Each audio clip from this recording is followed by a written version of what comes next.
Hello, నేను miss yes రావు. సాధారణంగా open heart surgery చేసుకున్న తర్వాత విశ్రాంతి తీసుకోవాలనుకుంటారు. సజెషన్ కూడా అదే చెప్తారు అందరూ. కానీ అల్లూరి సీతారామరాజు వర్ధంతి సందర్భంగా నిన్న జరిగింది. ఆయన స్ఫూర్తి ఎప్పుడూ నిత్యం రగిలేటువంటి నడింపల్లి సీతారామరాజు గారు మాత్రం ఓపెన్ హార్ట్ సర్జరీని కాదని, విశ్రాంతిని కూడా కాదని, ఆయన ఆంధ్రప్రదేశ్లో జరుగుతున్నటువంటి పరిణామాల మీద ఇంటరాక్ట్ కావడానికి మేము ఆహ్వానించినటువంటి సందర్భంగా ఆయన ఖచ్చితంగా వస్తానని చెప్పారు. 6 నెలల నుంచి ఆయన ఇప్పుడు కీలకమైనటువంటి సమయం ఆంధ్రప్రదేశ్కి అని చెప్పి ఒక బాధ్యతగా ఆయన భావించి రావడం జరిగింది ఈ షోకి. ఆయనతో ఇంటరాక్ట్ అయ్యేటువంటి ప్రయత్నం చేద్దాం. నమస్తే అండి. నమస్కారం అండి. నమస్తే సార్. మీరు సీనియర్ జర్నలిస్టు, సుదీర్ఘ పోరాటం, వామపక్ష భావజాలం, అల్లూరి సీతారామరాజు గారి ఒక స్ఫూర్తి ఇవన్నీ కలిగి ఉన్నారు. మీరు ఓపెన్ హార్ట్ సర్జరీ చేసుకొని మీరు మళ్ళా పునర్జన్మ పొంది ఆరోగ్యంగా ఉన్నందుకు ఫస్ట్ ఆపరేషన్ చేసినటువంటి వాళ్ళకి, ఆ భగవంతుడికి థ్యాంక్స్ అండి. సంతోషం సుబ్బారావు గారు, థ్యాంక్స్ అండి. ఎందుకంటే మన వెబ్సైట్ చాలా మంచి పాపులర్ వెబ్సైట్ నన్ను పిలిచారు.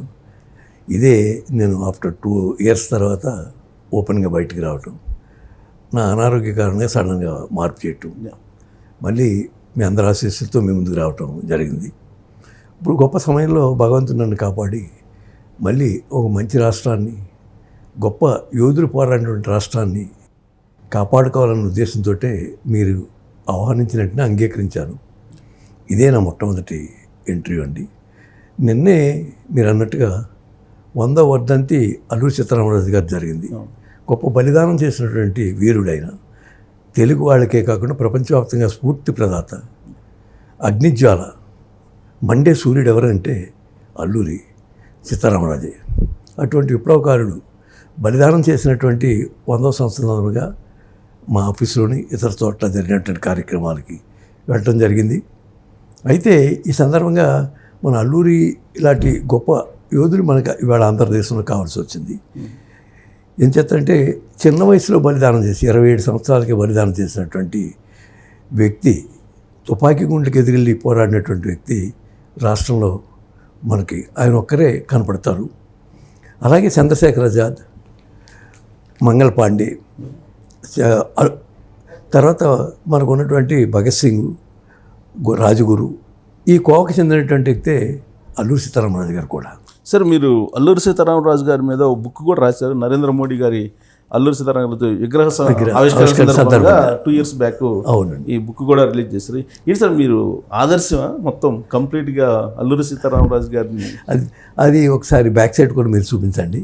ఎందుకంటే దాంట్లో ప్రధాన వ్యక్తులు ఎవరైతే ఉన్నారో వారందరూ కూడా సహాయ సహకారాలతోటి నాకు చిన్నప్పటి నుంచి ఒక భక్తి భావం, ఒక విప్లవ భావం ఆయన పట్ల ఉండటం, అల్లూరి సీతారామరాజు గారి గురించి రాయటం, ఆ విగ్రహానికి ఆయన పేరు కూడా అల్లూరి సీతారామరాజే, విగ్రహ ప్రదాత. ఆయన ఇంచుమించుగా 5 కోట్ల రూపాయలు దానికోసం ఇచ్చారు. వారు మా స్నేహితులు. అలాగే ఈ ప్రింట్ చేసినటువంటి మా మేనల్లుడు, మా అక్కగారు అబ్బాయి సీతారామరాజు, సీతారామరాజే.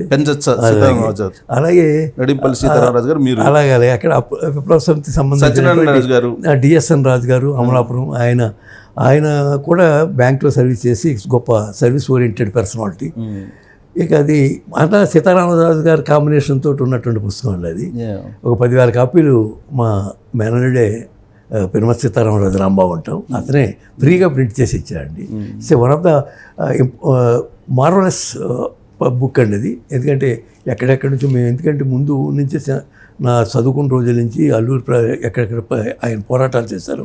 అక్కడికి వెళ్ళి ఎన్టీ రామారావు గారి ప్రోద్బలంతో వెళ్ళి ఆయన చేతే మొట్టమొదటి అధికారంలోకి వచ్చిన వెంటనే రవీంద్ర భారతిలో జరిగినటువంటి అల్లూరి జయంతికి జూలై ఏదైతే ఉందో ఆయన బర్త్డే నాడు ఆయన వచ్చి అంటే జూలై ఆయనకి బర్త్డే ప్రధానమైనటువంటి రోజు కాబట్టి రామారావు గారు రావటం, అద్భుతమైనటువంటి ఉపన్యాసం ఇచ్చారు రవీంద్ర భారతిలో. ఆయన అప్పుడు మేమంతా యువకులం, సాగి ప్రసాద్, డాక్టర్ రామచంద్రరాజు గారు, సాగి నారాయణరాజు గారు, ఇలాంటి వాళ్ళందరి ప్రోత్సాహంతో ఆనాడు ఉన్నటువంటి యువకులంతా మేము ముందుకు వచ్చి మంప, కృష్ణదేవిపేట, అడ్డతీగల ఆయన ఎక్కడ పోరాటం చేశారో ఆ ప్రాంతాలకు అవన్నీ బ్రీఫ్గా అందులో పుస్తకంలో సంక్షిప్తంగా ఉన్నాయి. ఈవేళ ఎందుకు చెప్తున్నా అంటే ఇది మన ఎకనామిస్ట్ దాంట్లో మీరు ఒక రాసినట్టున్నారు, the world awaits your decision N Sitaramaraju గారు. ఇదేంటి సార్? అవునండి, అది ఏంటంటే లండన్ నుంచి పబ్లిష్ అయ్యే పుస్తకం అండి. 2003లో నాకు వాళ్ళు పంపించారు. మీరు కూడా దీంట్లో ఆర్టికల్స్ రాయాలి, మీరు మంచి డైనమిక్ అండ్ యంగ్ జర్నలిస్ట్ అనేటువంటిది వచ్చింది, అంచేత మా దాంట్లో కూడా మీరు జాయిన్ అవ్వాలి, మీ ఆర్టికల్స్ కావాలనేటువంటి పంపించినటువంటిది.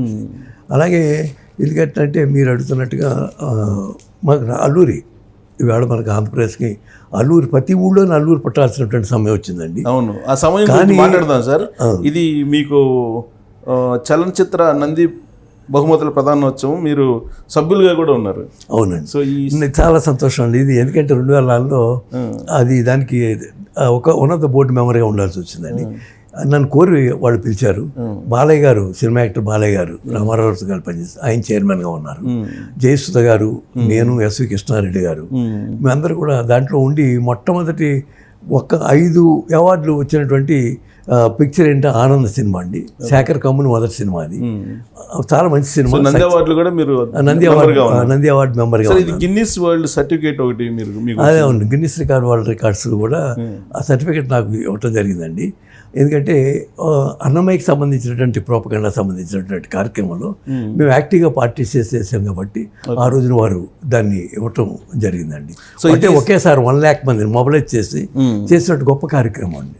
ఇలాగా అన్ని రంగాల్లోని ఏదైతే ఉందో మన రాష్ట్రంలో గొప్ప పేరు ప్రఖ్యాతులు ఉన్నటువంటి రాష్ట్రం ఇవాళ ఆంధ్రప్రదేశ్.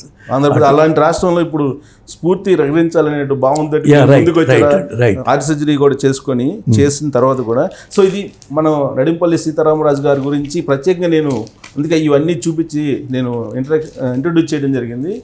సీనియర్ జర్నలిస్టు, నిష్పక్షపాతంగా తన వాయిస్ని ఉన్నట్టు వినిపించేటువంటి జర్నలిస్టు. అందుకే ఈ సందర్భంగా ఇప్పుడున్నటువంటి క్రిటికల్ పొజిషన్ ఆంధ్రప్రదేశ్ గురించి మాట్లాడటానికి మేము ఆహ్వానించడం జరిగింది. సీతారామరాజు గారు, ఇప్పుడు మామూలుగా అల్లూరి సీతారామరాజు గారి విప్లవ ఒక ఉద్యమం నుంచి, ఆ స్ఫూర్తి నుంచి వచ్చిన మీరు ఇప్పుడు ఆంధ్రప్రదేశ్లో అందరూ అలానే ఉండాలని అనుకుంటున్నారా ఇప్పుడుండే పరిస్థితుల్లో? ఖచ్చితంగానండి, ఎందుకంటే ఇది అవర్ హీరో అండి, inspiring personality to all the people of Indian people అండి. పర్టికులర్లీ తెలుగు వాడికి గొప్ప ఆయన విప్లవవాది, గొప్ప పోరాట యోధుడు. ఏ కాజ్ కోసం పోరాడాడో అట్టడిగిన వర్గాలకి, ట్రైబల్స్ కోసం పోరాడి తన జీవితాన్ని త్యాగం చేసి బలిదానం చేసి తుపాకీ ఊళ్ళకి ఎదిరిల్లాడు. అటువంటి విరోచిత ఉన్నటువంటి యువకులు ఇవాళ ఆంధ్రప్రదేశ్ కావాలి. త్యాగం చేసినటువంటి, అంటే ఆంధ్రప్రదేశ్లో చాలామంది ఇదివరకు నక్సలైట్ ఉద్యమం జరిగింది, వందలాది మంది చనిపోయారు. దానికి కూడా యువకులు ఎంతోమంది ఉన్నారండి. డాక్టర్ శాగంటి భాస్కర్రావు గారు, ఇలాగా అంత యువకులే, డాక్టర్ కూడా ఆయన. చాలామంది త్యాగం చేసినటువంటి వాళ్ళు ఉన్నారు.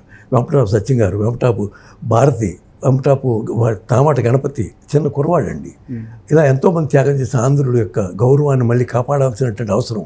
తుపాకీ ఎక్క లేకుండా ఇవాళ బ్యాలెట్తో ఏదైతే ఉన్నదో ఒక తిరుగుబాటు తత్వంతో కనుక మనం అక్కడ కనుక ఆంధ్రప్రదేశ్ యువకులు కానీ ఈవేళ ముందుకు వస్తే మళ్ళీ ఆంధ్రప్రదేశ్లో ఒక గుర్తింపు వస్తుంది ఆంధ్రప్రదేశ్కి.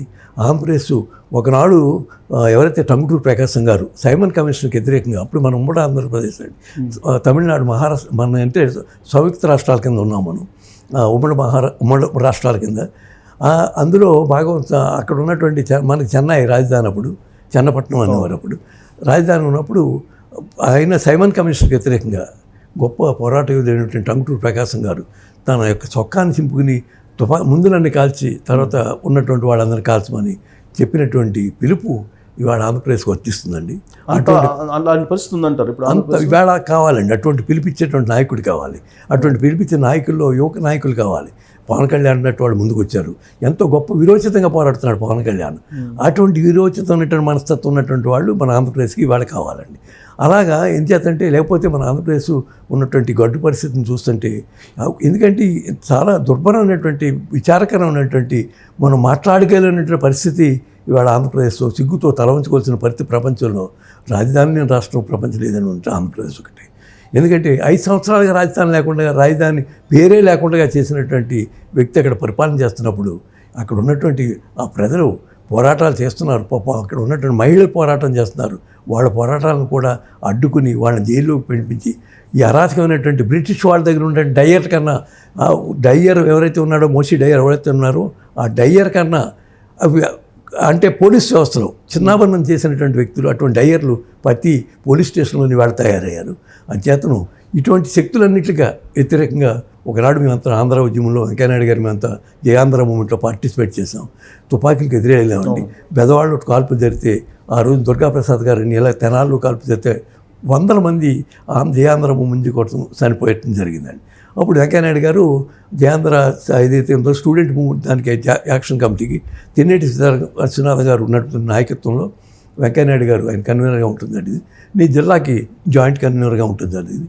అలాగే అగస్టిన్ గారు, అలాగే ప్రసాద్, ఇంత చాలామంది సో జయాంధ్ర ఉద్యమం మీరు డైరెక్ట్ అదే చూసారు.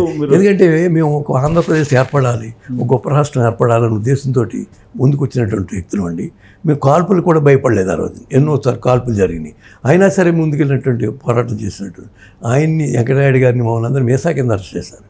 ఆయన వైజాగ్ జైల్లో పెట్టారు, నేనేమో రాజమండ్రి సెంట్రల్ జైల్లో ఉన్నాం. అంచేతను జైలు అంటే ఏంటో తెలిసినటువంటి ఎన్నో ఉద్యమాల్లో ఆయన మేము కలిసి, అప్పుడు నేను విద్యార్థి పరిషత్తులో ఉన్నాం మేమందరూ కూడా. నేను సెక్రటరీగా ఉంటే ఆయన జాయింట్ సెక్రటరీగా ఉన్నారు. పిరాట్ వెంకటేశ్వర గారు చైర్మన్గా ఉన్నారు. సుధాకర్ రెడ్డి గారు జనరల్ సెక్రటరీగా ఉన్నారు.